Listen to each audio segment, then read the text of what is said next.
বৃহস্পতিবার রাত 12টার পর রসুলের শিখানো একটি বাক্য দিয়ে দোয়া করুন, আপনার দোয়া 7 আসমান ভেদ করে আরশে আজিমে গিয়ে নক করবে।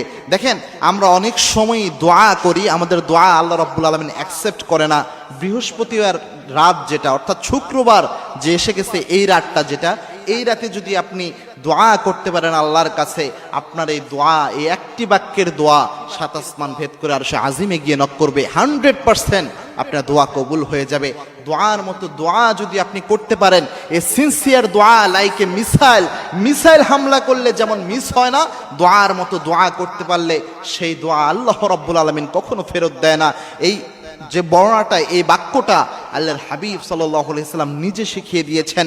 তিরমিজি শরীফের হাদিস এটি। আনাস রাদিয়াল্লাহু তাআলা আনহু এই হাদিস বর্ণনা করেছেন।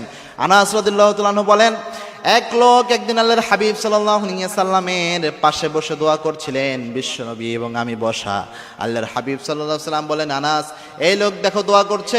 দোয়ার মধ্যে সেই লোক বলছিল, আল্লাহ আমাকে এটা দেন, আমার এই প্রয়োজন পূরণ করেন, আমাকে এই নিয়ামত দান করেন। এইভাবে ওই লোক দোয়া করছিল। আল্লাহর হাবিব সাল্লাল্লাহু আলাইহি সাল্লাম বলেন, আনাস, এই লোক যে দোয়া করছে, আল্লাহ রাব্বুল আলামিন এই দোয়া কখনো খালি হাতে ফেরত দেবে না, কারণ এই ব্যক্তি দোয়া করার সময় এই একটি বাক্যের দোয়া এই ব্যক্তি করেছে। 3টি শব্দ দিয়ে একটি বাক্যের দোয়া করেছে। সে শব্দটা হচ্ছে ইয়া হাইয়ুন ইয়া কাইয়ুম ইয়া জাল জালালি ওয়াল ইকরাম।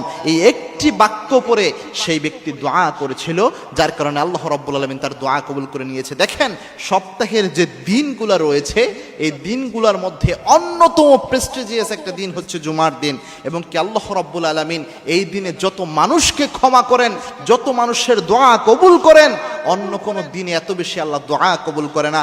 এই বৃহস্পতিবার রাত যেটা, অর্থাৎ বৃহস্পতিবার দিন চলে যাওয়ার পর আমরা যেটাকে বৃহস্পতিবার রাত বলি, অথচ অ্যারাবিক অনুযায়ী যদি আপনি যান, আরবি মাস গণনার হিসেবে যখনই বৃহস্পতিবার সন্ধ্যা হয়ে গেল, তখন থেকে শুক্রবারের রাত শুরু হয়ে যায়। অর্থাৎ জুমার দিনের ওই রাতটা, পরের দিন জুমা, তার আগের রাতটা, এটা খুবই গুরুত্বপূর্ণ। এবং জুমার দিন আল্লাহ রাব্বুল আলামিন দোয়া কবুল করেন। এবং কি আল্লাহর হাবিব সাল্লাল্লাহু আলাইহি সাল্লাম জানিয়েছেন, জুমার দিনে এমন সময় রয়েছে যে সময় আল্লাহ রাব্বুল আলামিন বান্দার দোয়া কখনো খালি হাতে ফেরত দেয় না।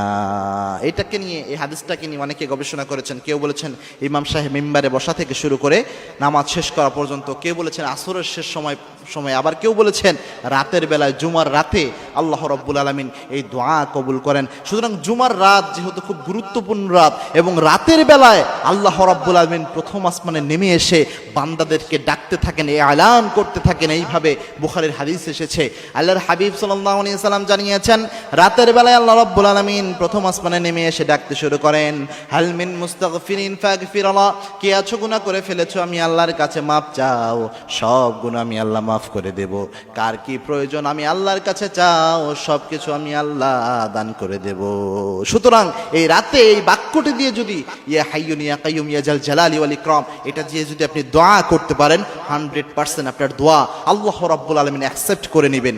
এবং কি আপনার দোয়া 7 আসমান ভেদ করে আরশে আজিমে গিয়ে নক করবে।